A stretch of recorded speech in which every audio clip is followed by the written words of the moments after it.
Today is Saturday, 24th of May, 2025. And we are gathered here for the 185th session of Mindfulness for Beginners in English, conducted by Nissarana Vanaya. I would like to welcome Venerable Dhamma Kusala Thero for this session, and everyone who's joining in via Zoom, Facebook live stream, and anyone who may be watching later on. Our program, as usual, will commence with an in-session practice of mindfulness, followed by a talk on today's topic. And towards the end, we will have time for reports that you have sent to us to present to Bhante for his feedback, and any questions if we have time at the end. To begin today's session, I now invite Venerable Dhamma Kusala Thero to start the in-session practice of mindfulness. Thanks, Sonali. Hello, everyone. Today, I thought we can do a sitting session to start the program. For this, you can turn on video and sit in a comfortable and balanced manner. Once you are balanced and comfortable, you can gently close your eyes. Take a moment to notice what you feel in the moment.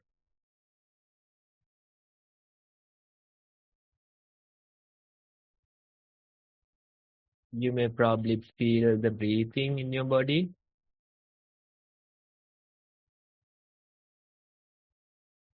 How the body breathes naturally.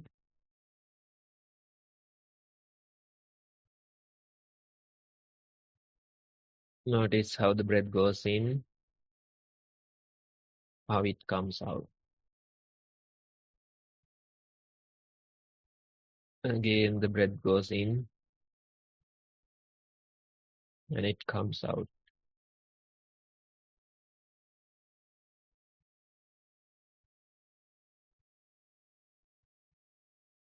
Time to time, our attention is taken away by other things like thoughts, future planning, memories, certain irritations, pain in your body, and sometimes even sleepiness. But that's okay, this happens, it is natural. But you can realize it and gently return your attention back to the breathing. Again, the breath goes in and it comes out.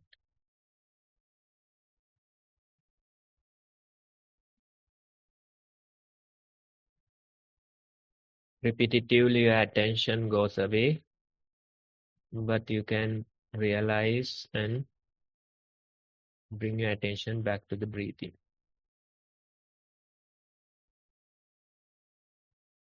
Let's continue our mindful sitting for a few more minutes.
Okay, everyone. Now you can open your eyes again. So that's just few minutes of mindful sitting, just to give you an idea, so you can practice on your own. With that, Sonali, you can take over. Thank you, Bhante. Next on the agenda is the talk on today's topic. This week's topic is learning. And to start today's topic, I invite Bhante Dhamma Kusala Thero again for this session. Okay, everyone. Today we have a fresh topic, and we will see what are the things that we have to discuss under this topic. Now, let's say when we live our lives, even starting from a younger age, if we can do without making mistakes, that seems ideal. We can function without making mistakes. We can select the things we need without making mistakes. And we can deal with a variety of people without making any mistakes. That sounds wonderful, but in reality, that's not the case. Especially at younger ages, we have made a lot of mistakes. It's natural. In a way, it's part of learning. When we are successful, when we select the correct things, we are fine, and maybe the opportunities we get to learn might be even lower. But let's say when we make mistakes, time after time, that mistake keeps haunting us. Time after time, due to that mistake, we feel pressure. Although it feels bad, although it's stressful, in a way, making mistakes allow us to learn a whole lot. If we haven't made any mistakes, then probably we won't be the person who we are today. Especially the mistakes allow us to evolve. Especially the mistakes allowed us to grow. That's the story of our life. We have made many mistakes, and in the process, we have evolved. In the process, we have learned a whole lot. Right? So that's the way of life. You make mistakes, you learn from them, and you move on. That's how we have spent our time.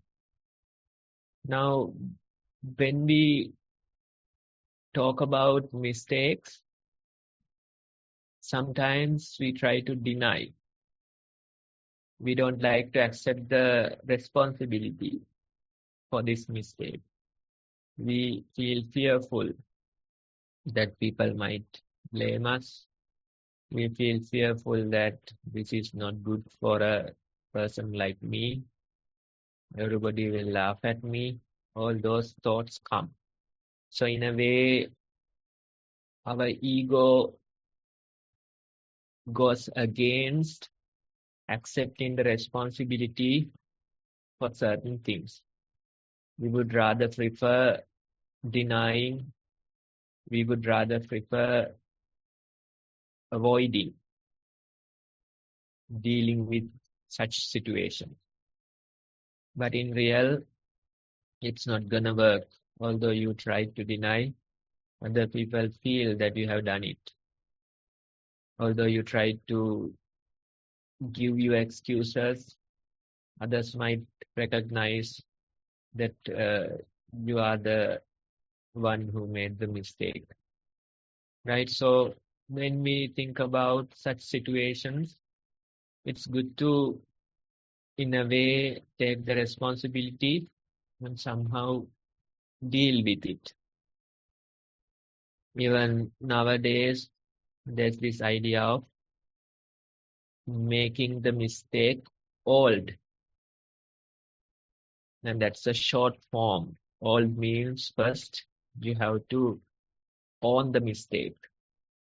You take the ownership of the mistake. You accept that I have done a mistake, right? So that's the first thing. Then L means you can learn from it. You can get the lessons that's there. Then D means don't repeat. Better not to repeat the same mistake again and again. So they say you should hold your mistakes, on, learn, and don't repeat. That way, we have to, in a way, accept the responsibility for this and somehow develop the courage to deal with it. That way, we get a whole lot of learning due to a mistake. Maybe even more learning than when you are successful. When you are successful, probably you don't get the opportunity to learn so much. But when you make mistakes, that very pressure, that very stress will evolve you and make you stronger while allowing you to learn a whole lot, right? Now, let's say if we keep repeating the same mistake, then that might not be good. That's a sign of our ignorance. We are making mistakes. These mistakes tell us certain things, teach us certain lessons, but we are not learning from them. For example, let's say we do some activities or we have some responsibilities. If you are not properly doing it, you might get a sign that you should do this way. That type of a message you will get. If you don't listen to that message, and probably that's a sign of ignorance. So in life, it's okay to make mistakes. In life, we should learn from them. And in life, we shouldn't be repeating the same old mistakes again and again. We have to make sure that we avoid as much as possible while learning from our mistakes. That is important. Then the other thing is that you can't learn only by making mistakes. It's like probably our life is not long enough for us to make all of our own mistakes, right? Our life is not long enough for us to make our own mistakes and learn. Probably in life, it's a sign of wisdom that we are able to learn from other people's mistakes. That's one of the greatest strengths of humankind. We are not learning from scratch. Instead, we get the opportunity to learn from our fellow humans. And we get it as a foundation in our life. So it's a sign of wisdom that you are able to learn from other people's mistakes. If you learn from your own mistakes, probably you are smart. But if you try to do that all the time, then the life won't be long enough for you to learn a whole lot. So in a way, it's a sign of wisdom that we see other people's mistakes and we learn from them. Otherwise, if you try to survive on your own, if you try to learn on your own, that's not gonna work, because life might be too short for that process to happen, right? So whatever the mistakes we make, we can move on from them, but we have to face the consequences. We can learn from our mistakes, we can move on, but definitely you have to deal with the consequences of your mistakes that you can't deny, that you can't avoid. Now, in Christianity, there's this saying, it says that you can be saved no matter what your sin. You can be saved no matter what your sin. Even in Buddhist practices, we say that no matter what are the mistakes, sins that you commit, you can go past them, right? So you can be saved, you can be redeemed from whatever the mistakes that you make. But that doesn't mean that you won't be facing consequences.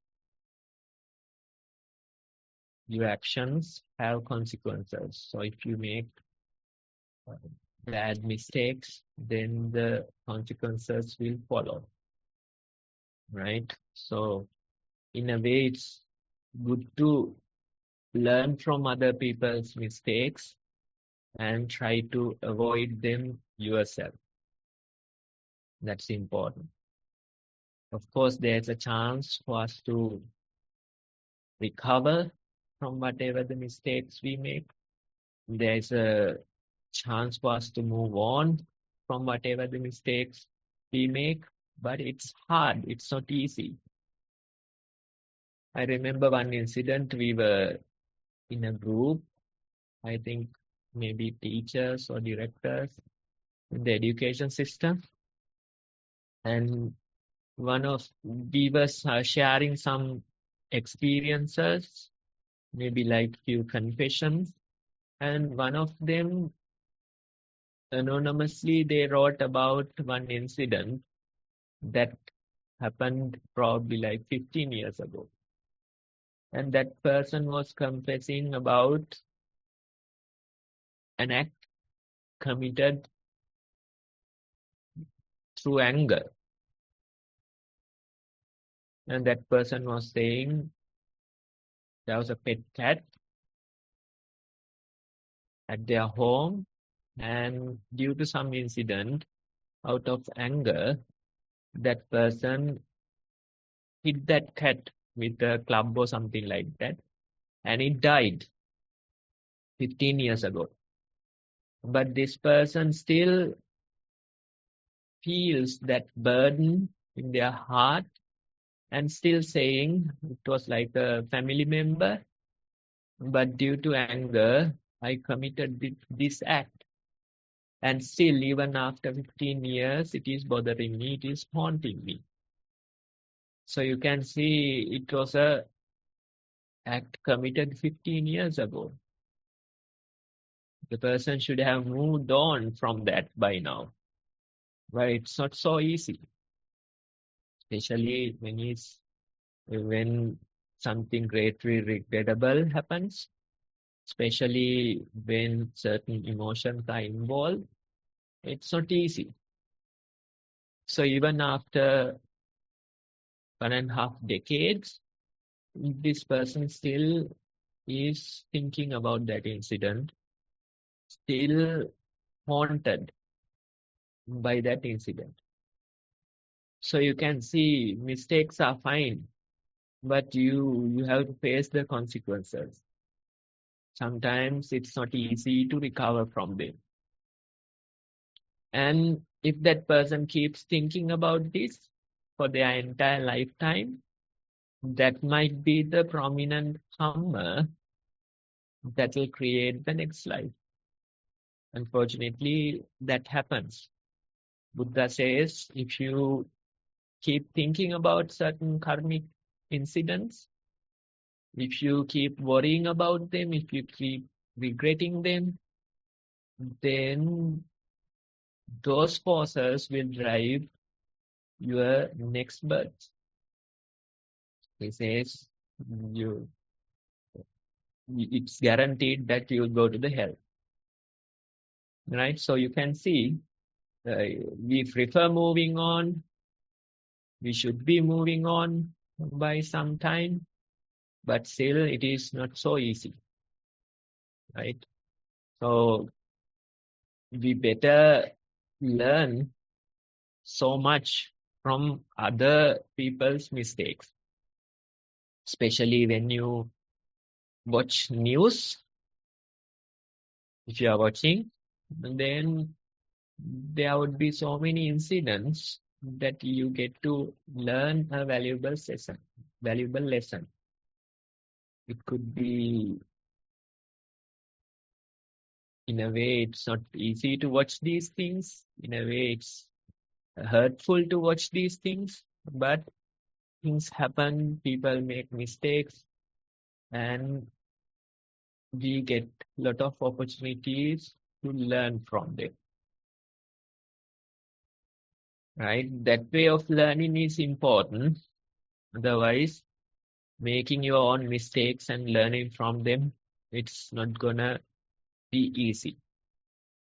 Right? So that's something that's important. That's something a wise person will do. And some of these situations, you can put yourself in their shoes and see how they might be feeling in such a situation. Maybe a person who is behind bars for life, how that type of person might be feeling. Of course, they weren't planning to go behind bars. They have committed something due to certain causes, and due to that, they are caught for life, maybe. Right? Even us, we came so close in certain situations. Maybe we weren't so good. Maybe we didn't get the opportunity to be evil. That's what had happened. Right? In a way, we were blessed not to get such opportunities. Otherwise, bad influence, probably alcohol and bad friends, bad influence, those things might have caused us to do such acts. So in a way, when we see such incidents, we can, of course, learn from them. We can put ourselves in their shoes and see how those people might be feeling. Right? So that way, in this world, in this life, we get so many opportunities for us to learn. That's a sign of a wise person, learning from other people's mistakes, learning at their cost. Even when I was working, I remember one incident that happened at my office. One of the directors, I guess, yes. One of the directors, he was having an affair with another woman in that company. And one time his wife came to the office and made a huge scene. Right? So in front of everybody, he was a director, he couldn't do anything. and it was, not good for his reputation, but it happened. And for even days, he couldn't face the others. He couldn't, come to the office, right? So you can see how such a person might feel. Although it is pleasurable to do certain things, when the consequences come, sometimes they become suicidal, right? So such incidents will teach us a whole lot if we are ready to listen, if we are ready to learn from them, right? So today's idea, the smart person learns from his own mistakes. But a wise person learns from the mistakes of others. That's a sign of a wise person. Not only learning through your own mistakes, but the mistakes of others. Refraining from certain things that are regrettable. At least whatever you do, if you are ready to accept the consequences of those actions, if you are realistic, then that's fine. But most people, they're ignorant. They don't think that they will get caught. And they do these things anyways. And at the end of the day, they can't deal with the consequences. So that's the thing, right?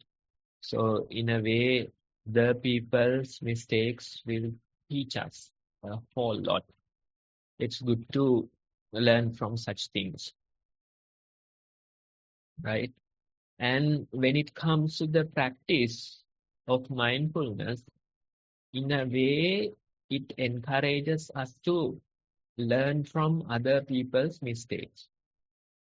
The importance of practice, you can learn from other people's mistakes. You can see how other people are suffering with certain mental and physical diseases. You can see what happens when your mental health goes, or when your mental health decreases beyond a certain limit. You can see how those people are suffering due to that. Especially mental illnesses, the suffering is unbelievable. They suffer unimaginable levels due to mental illnesses. Emotional pain is not easy to deal with. It's not like physical pain. Physical pain, you can, take painkillers and somehow manage it. But emotional pain, it's not so easy to deal with. And emotionally, when you are suffering, when you are depressed, when you have other certain mental illnesses, you can see how much those people are suffering. Even there are nice YouTube documentaries. It's not actually a documentary, a short video. I have seen many where the people, they try to explain the mental illness that they are facing.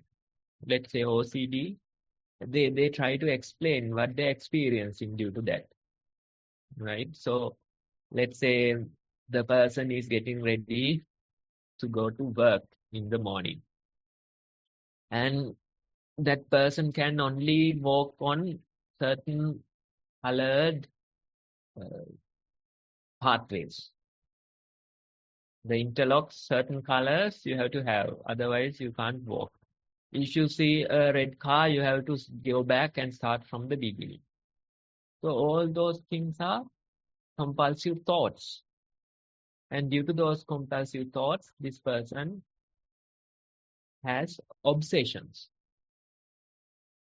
right? So going to work, it's not easy. Traveling the path, maybe like you have to walk 300 meters. But walking these 300 meters, it's not easy. He had to go back for so many times. He was afraid for so many times.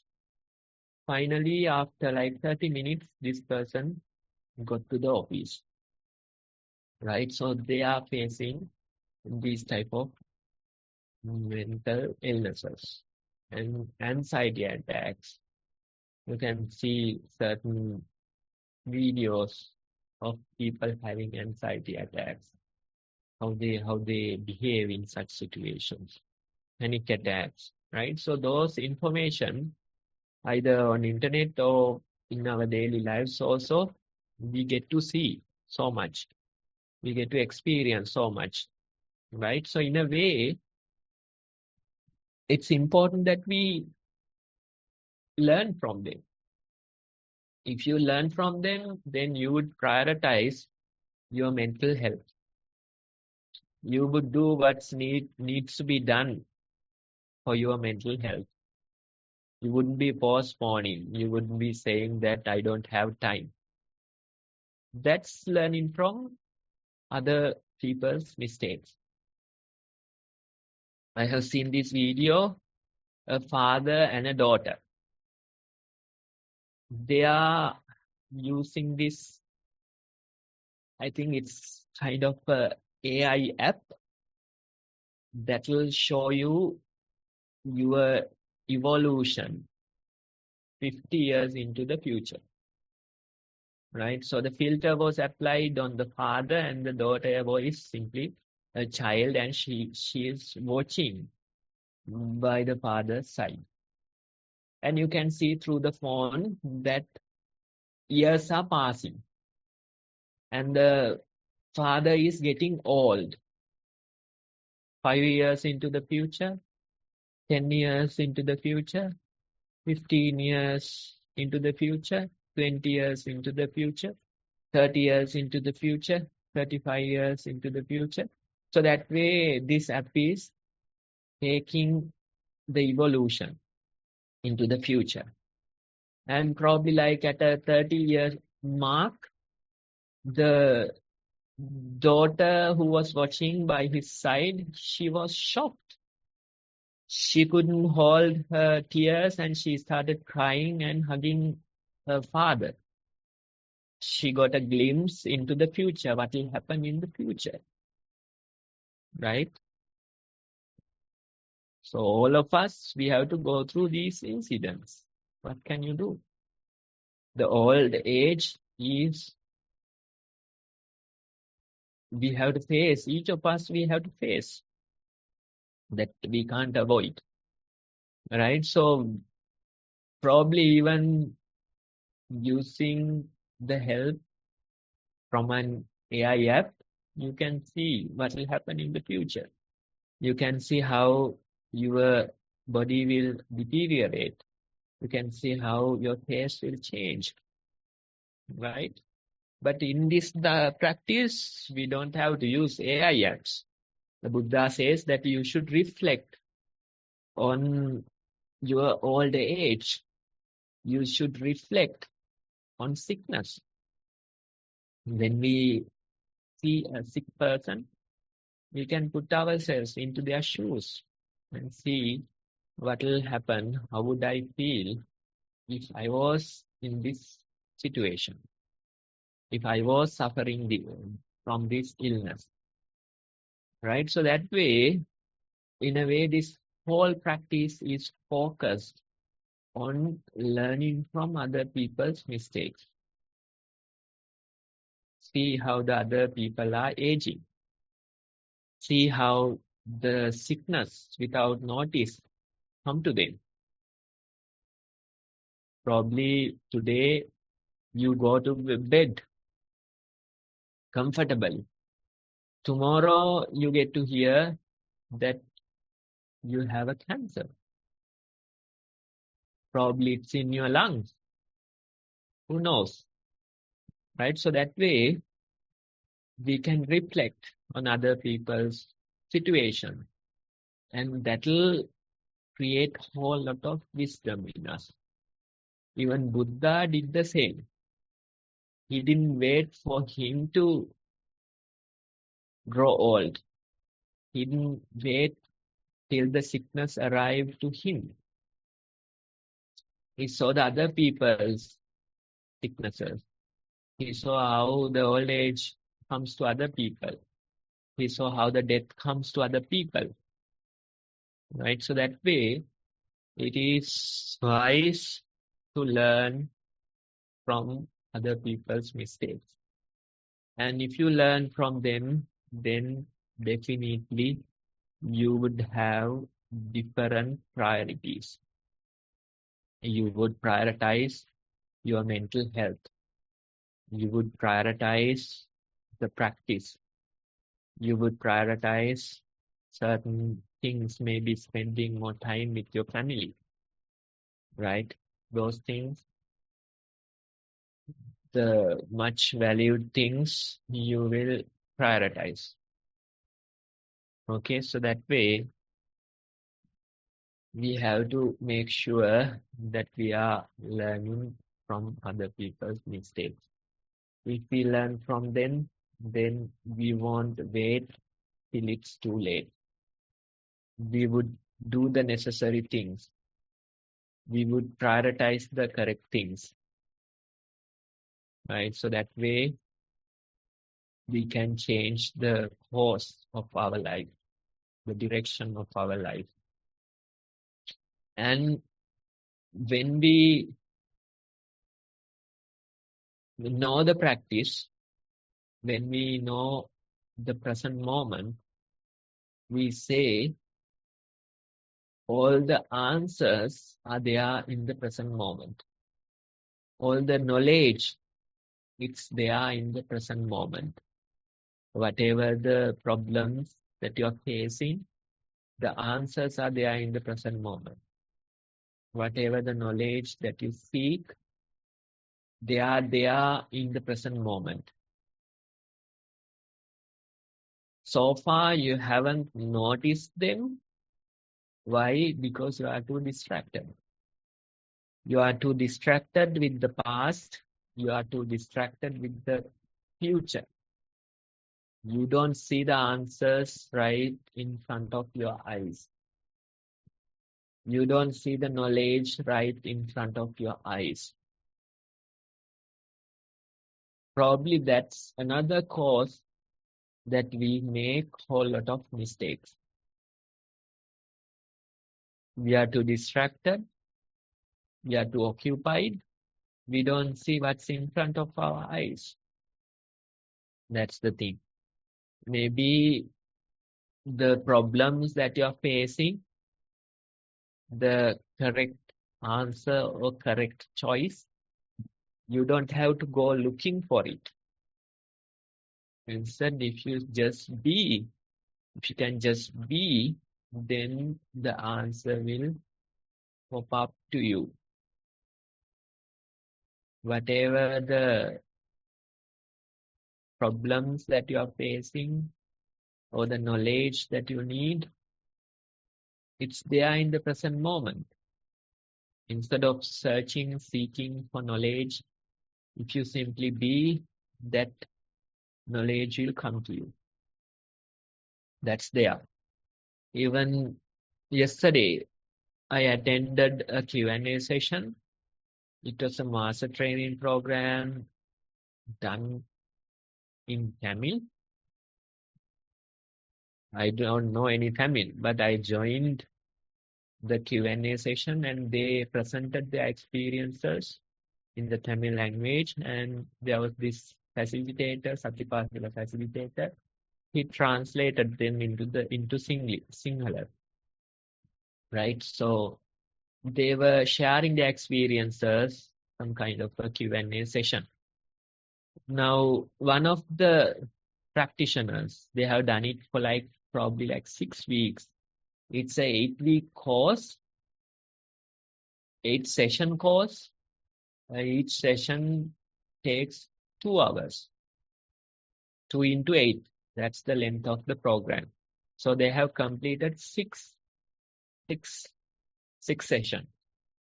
And during those sessions, they practice mindful walking, sitting, and encourage them to, do the daily mindful practice. So that way, these people, they have continued for like few weeks now. Every week, 2 sessions. That way, they have continued for 3 weeks. And one of the participants, they were sharing the experience. That person was saying, when he became mindful over past few weeks, he figured out that all the answers and the knowledge, it's in the present moment. He was saying whenever he faces a problem, he doesn't have to, go hunt for the answers. Instead, if we stayed present, without much effort, the answer will come to him. And he is very sensitive and getting all the information and knowledge from his surrounding. That way, this person was saying that there are all the answers and knowledge that's in the present moment. Right? So when I say that, you might get the idea that if we try to be present, then we can get answers to all our questions. Then we can get all the knowledge. That might of a thought come to you. That type of a thought might come to you.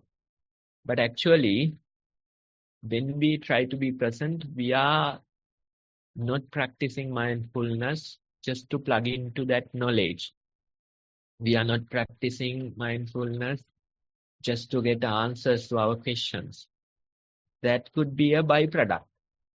That comes as a byproduct, right? But actually, you practice mindfulness to find the peace within.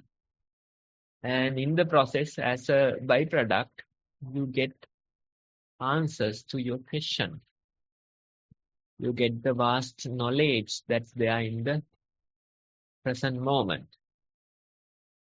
Right? So that's going to be a byproduct. If you try to make the byproduct your main goal, then it's not going to work. Right? So that way, by being present, we get to plug into the present moment, the knowledge and the answers that's there in the present moment. And as a result, we will, of course, make lower number of mistakes. We will be supported by the knowledge and answers in the present moment. Right? So that way, we can continue our practice and develop the path. Develop the path towards the lasting peace. Develop the path towards getting rid of all these pain and suffering. Right? So that's the very idea. And if you want to learn, that's the most important or the most precious form of learning. You have figured out the world and you have created the lasting peace within. Right? You have learned from other people's mistakes. You have reflected on the situations and learned from them. And as a result, you have made correct choices and you have prioritized the correct things. And that will lead you towards the lasting peace. So that's it for today. Thanks for listening. Thank you, Bhante. So we will now move on to the next agenda, next in the agenda, which is the reports for this week and also the questions and answers. To start this, I invite Arosha for this. Thank you very much, Sonali, and thank you, Bhante. Sonali, should I do the guidance first and then the Q&A as usual? Yes, so we'll start by just doing a quick recap of the guidance for this program, and also as an introduction to those who may be new.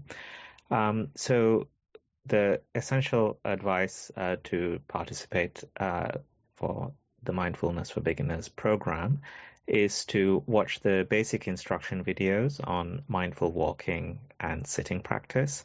And this provides all the guidance needed to make a start in both forms of mindfulness practice. And then to allocate some time each day to start practicing both of these forms of mindfulness and continue until you've accumulated about 2 hours of mindful walking and 2 hours of mindful sitting practice.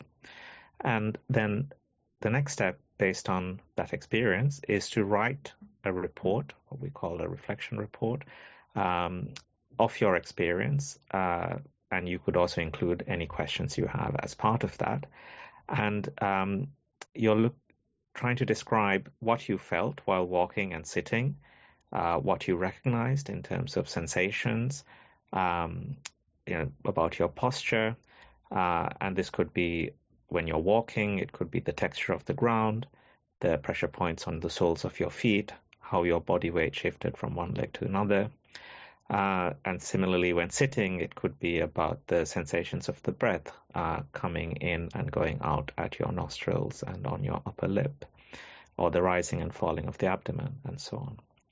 So once you've written that report, you can send it to us either using the Google form linked here or by emailing beginnersnv@gmail.com. And the reports we receive each week are read out during the session for reflection and advice and guidance from Venerable Bhante. And then you can continue your practice according to that advice given and continue reporting in future sessions. The information and links here are being shared in the chat as well, so you can copy them and save them from there. And then finally, just to note that the recordings of all the sessions are made available online on the Nissarana Vanaya website. So even if you're not able to attend the session where your report is read, you can listen back to it and hear the advice then. Okay, with that, and with Bhante's permission, I will now read the 2 reports that we've received today. They're both from adults, and I'll begin with the first report. Venerable Swami Nahansa, mindful walking, 45 minutes.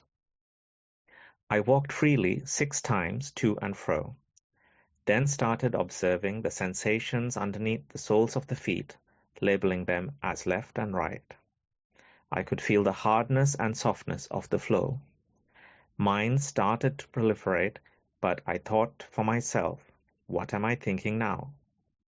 Then I realized at once that I'm not meditating, but thinking unwanted.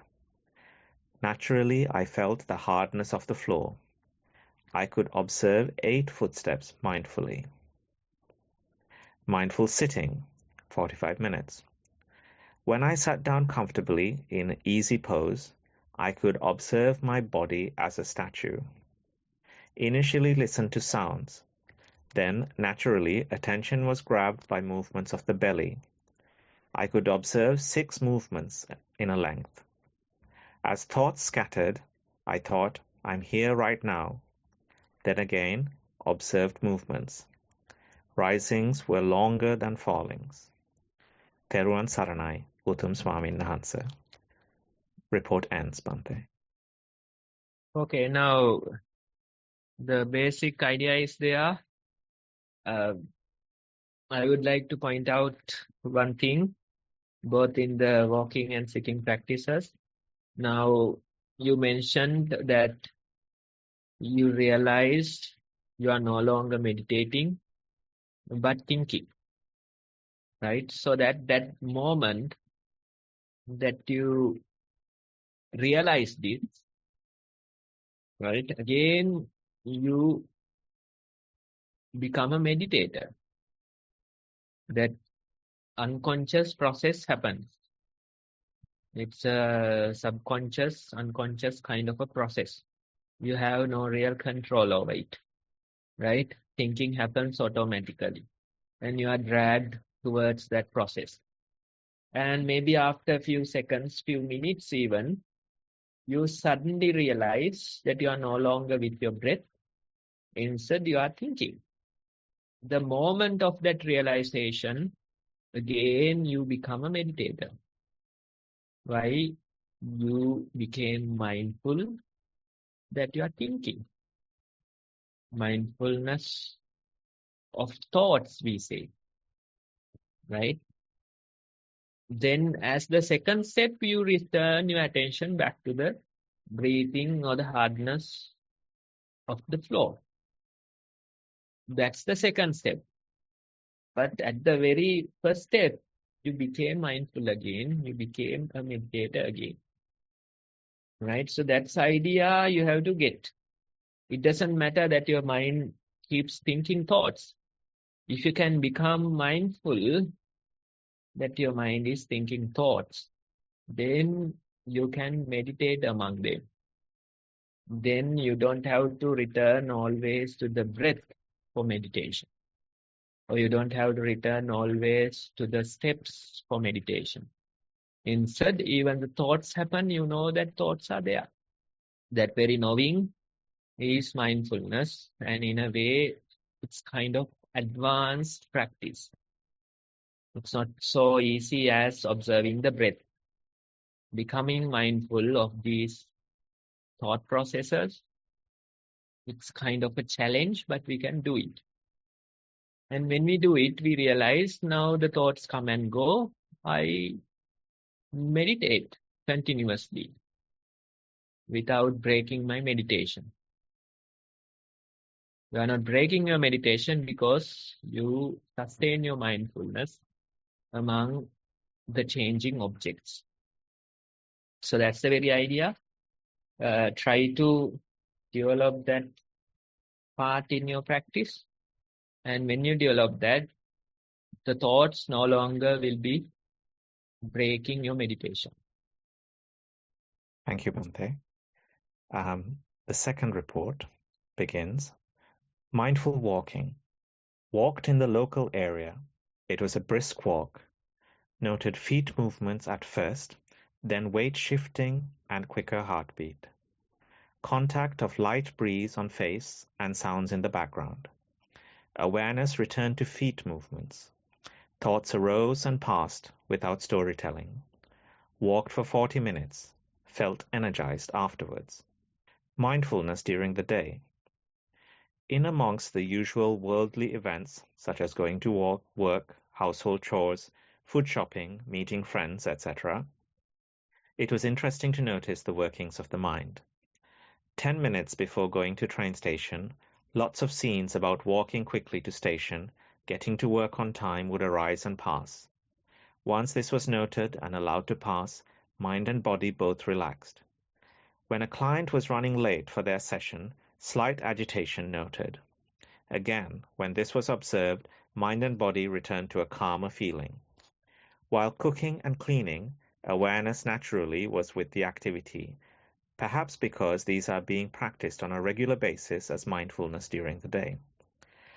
Being with friends last week was also interesting. Met for lunch at a restaurant and started to observe what was taking place. Seemed all 8 women were talking and laughing at the same time. Was anyone listening? Perhaps not, but all seemed to be having fun. Of course, I did have conversations with others and enjoyed the food, but after a couple of hours, the energy in both the mind and body seemed drained. When this was noted, attention moved to breathing process and how the bottom was pressed against the seat. This again was fascinating as it started to re-regulate the mind-body system. Left the social situation earlier than others after noticing how the frivolous talk can drain energy. These friends have so many good qualities, so this was an observation of what happened to own energy and not a judgment about them. Dear Bhante, look forward to your valuable feedback and immense gratitude for the practical guidance. Thero and Saranai. End of report. Okay, So that's a good observation, especially the part where your day-to-day practice have taken place. Now, let's say most people, they are good actually. Your friends, all of them are good people. And even, let's say, the Sri Lankans, most of them are good people. Couple of weeks ago, during the Vesak, you can't travel in the roads. That many alms giving and all the dansals, and they are there, right? So they are good people, but the problem is they don't like to move beyond that. Out of good and bad, they prefer good. They try to be good. But in order for you to move beyond it, you have to, in a way, let go of that good. That's where the lasting peace is, right? Most people, they would prefer holding on to the good. That's the thing. And that's what your observation is. They are good people, but they don't want to go beyond that. They are comfortable there. All of them laughing, talking at the same time. Nobody is anybody listening? That's a good question, right? That's how the world works. You go, you laugh, you talk. You don't really have to listen. And it drains your energy. All the thinking processes, they drain your energy. For example, let's say planning certain things, going to work, dealing with your problems. All these things, they happen even in a person who isn't a meditator. Still, those processes are there, right? So that's why they keep talking, laughing, without being aware that nobody is listening, right? So these processes, they drain a lot of energy, right? And little by little, the practitioners, they let go of these thought processes. Maybe earlier, even the activities like cooking, they were overwhelmed by thoughts. But now, no longer such thoughts are coming during those activities. But when it is going to work or nearing a session, still the thoughts are there. Certain anxious nature is created. But with repetitive practice, you will realize even those thoughts will fade little by little. Once in a while, certain incidents, disappointments, accidents, when they happen, again the thought processes getting activated. But again and again, when you train yourself, you are moved towards deeper and deeper peace. The thought processes getting triggered every now and then, but most of the time, the mind is quiet and peaceful. That's the very idea. We will be still experiencing things. We will be still among other people. We will be still having dinner with them. But there is greater peace in your mind. You are not anxious due to thought processes. They don't drain your energy no more. And you are energetic no matter what you do. You are peaceful no matter what you do. Even after a long day of work, do like 15-20 minutes of mindful walking and sitting after taking a wash. Just take a wash, eat something, and do few minutes of practice, and you realize you feel energetic once again. Probably it feels like sleeping for few hours, having a nap for a couple of hours. That type of energy returns. Right? So you can see these thought processes make us anxious. They drain our energy. These social encounters, people drain so much energy due to them. Right? But the practitioners, they still go out, they still work with other people, but they know how to preserve their energy. They no longer fuel these thought processes that drains one's energy. And you can function without thought. That's the very idea, right? Imagine those activities at home. They simply happen. Imagine no thoughts during traveling to work. Still, it would happen, right? Once in a while, when something new, something unexpected, you get thoughts, but still, most of the time you are silent and peaceful. That's the very idea. And with that change, you don't need so much food even. Most of our food, they burn due to the draining of energy, due to the thought processes, due to the anxious nature that we live in. Those consume most of our energy. And when you don't have such processes that drain your energy, then you don't need so much food to maintain your body. Even your body become much healthier. Eating all the time, it's not good for your body. Digestion is a complicated process. Eating all the time is the worst thing you can do to your body. But imagine eating once a day. Nowadays, they call it intermittent fasting. You can eat whatever, anything at a one sitting, and then no food till the next day. You would say you won't be able to survive like that. But when you know the meditation, when you don't drain your energy so much, you realize you can simply live with a single meal even. Right? So that ability is there. Even the body won't demand so much food because the energy is preserved. And your body even becomes healthier. Your mind becomes healthier. That's the very change that we need in this world. That's basically going beyond good. That's the very idea.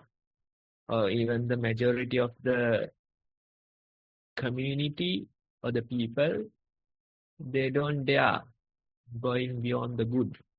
They prefer being good, but they are caught in that process. That's what happened to your friends. They are good people, but they don't know how to go beyond the good. They are laughing, talking at the same time, and they don't know whether anybody is listening. It feels like having fun, but at the end of the day, it drains your energy. Right? So that's the very idea. So continue your observation, continue the practice, and as a result, you will figure out a much better way to live, a much more peaceful way to live. And the way that we can go beyond good and become ever peaceful. Thanks for sharing your experience. Thank you very much, Bhante. We have received a third report during the session, which I will now read. Report begins. Even though it pops out to share how the practice helped in day-to-day life, there were two sides, as no urge to write. Those are all blurred and not very clear, but can still figure it out. Several times this happened. This also faded as sharing could help someone, but no urge to write won the battle-like thing in blur mode. Sometimes incomplete sentences faded. Time to time, it's like it can't be expressed with words. Thero and Saranai Bante. End of report. Yes, actually it can't be expressed with words, but still we try. And when you try, the practitioners, they will connect. And when you try, it will be some motivation for the others to practice. That's the very idea. Even after acquiring Buddhahood, Buddha got the same thought. He thought that telling this to others, teaching this to others, it's not gonna easy. Right? I better not tell this message. That was his thought process. Why? Because you know that it's not gonna work. It's not gonna convey the message. But still we try. Still we try. Still we use whatever the words and try to explain what is experienced. But in reality, it's a poor effort. You won't be able to explain what you're experiencing. But still you try. That very trying will be a sermon to the others. The practitioners, they will connect. Even you will encourage others to practice. Right? So this is a good thing that's happening. Simply accept what's happening and continue. And you will be able to survive. You will be all right. Don't worry about survival. The process continues. Some people, they think, can I work if this happens? Can I study? Can I take care of my family? What will happen to me if I meditate? That type of silly worries are there among many. But when you do, when you get into the water and start swimming, you realize it's not that difficult. Although you don't get so many thoughts, although you are not so much attached to this process, you can still continue your life. You can still continue whatever the things that you decide, right? So that way we will be able to function, but with less anxiety, less stress. That's the only thing. Whatever the suffering, pain in our lives, that will vanish little by little. Yeah. So continue that way and try to tell it to other people again and again. Although they don't understand, although it's a poor effort, we keep telling it. Thank you very much, Bante. So we have a few minutes left in the allotted time for today's session. So if anyone had further questions for Bante, maybe regarding the talk today or their own practice, any aspect, you can raise your hand in Zoom and we can invite you to ask that question. So I will pause for a few seconds to give people a chance to do that. Oh yes, Bandula has a question. Go ahead, Bandula. Thank you, Arusha. Authorized Bante. This is my practice, Bante. There's something I noticed recently in the walking.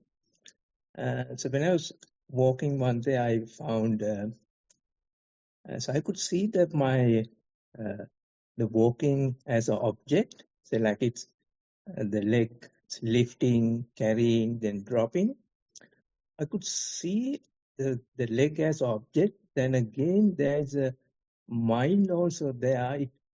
it instruct or it's tell the lifting, carrying, then dropping. Or if I hear a sound in between walking, I could see the sound as separately. Then I could see it's like a mind. So then, as another third person, in addition to that, I was watching, and like a mindfulness there.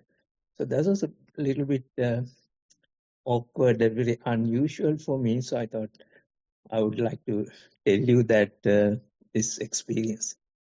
Thank you, Vande. Okay, right. Now let's say the object is there, probably a sound or the sensations of your leg, that type of a thing. And then the mind, it feels like it's the subject. It is demanding, it is ordering, that type of a thing. Right? But when you, let's say for a non-meditator, this is the two options that they have. There is this object and the mind that commands, that deals with it. Right? Only those two situations that they see. But in the practice of mindfulness, we develop another level or another potential. And when you develop that potential, you realize that leg is one object. Then the ordering mind, although it appears like the subject, that's another object, the ordering mind. There's a sound, then there's this analyzing mind. All those things are objects. Objects of the complicated mind. Right? That's the very thing. That's the very thing. That's how these senses work. They prefer telling us that I'm the subject. These things are the objects. Especially the mind factor. It will tell us that I'm the subject. Right? But in reality, when you develop the potential of mindfulness, you realize all these things are objects. You don't get to see the real mind till you develop the ability or the potential to become the witness. That very witness is the real mind. So thinking is not your mind. Thinking, it's another object. Demanding, labeling, ordering, all these things, another object. Right? It's same as sound, bodily sensations, sight, smells, taste.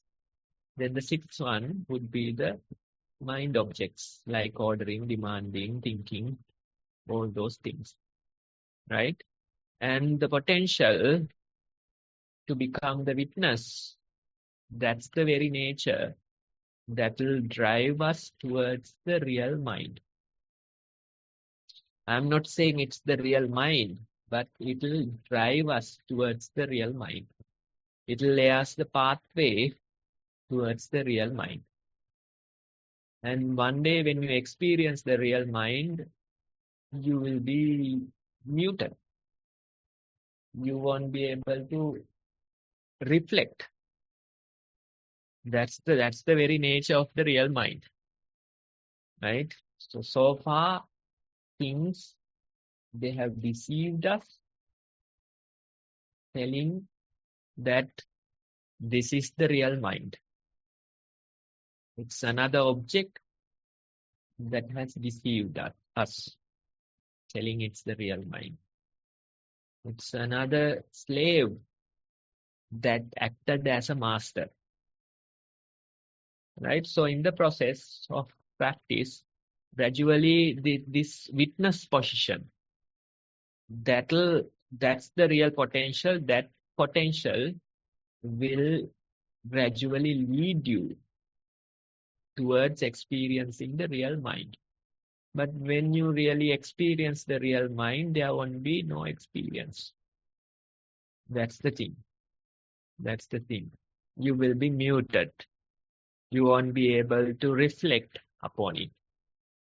If you want to reflect, you have to have an object. Without an object, you can't reflect. You know it's a mirror by seeing the object or the reflection. Otherwise, if there is no reflection, there won't be a mirror. Right? So that's the very idea. So try to, I know it's baffling. It's confusing, but keep on practicing, and gradually this witness position will lead you towards the real mind. Thank you very much, Bhante. I don't see any other hands up, and I note that we're at the end of our allotted time as well. So at this point, I think it will be appropriate for us to end our session for today. So we started with some in-session mindfulness practice today under the guidance of Venerable Bhante, and followed by refreshing our recollection of the guide for this program, and also learning from the practice reports received. I'd like to express my gratitude, and on behalf of all the organizers, I think and participants, our gratitude to Venerable Homagama Dhamma Thero for his analysis and insights to help us develop our practice. And hopefully, taken together, all the different activities we've done today will help strengthen our mindfulness practice and equip us to continue to develop our spiritual on our spiritual journey. On behalf of the organizers and participants, I would also like to express my gratitude to Most Venerable Uda Irigama Dhamma Jiva Mahathero for his encouragement and guidance and support in initiating this program of mindfulness for beginners in English. So with that, I would like to conclude and wish everyone well with their practice, and hope you all have a mindful week ahead. We look forward to you joining us again next Saturday for the next session in this program.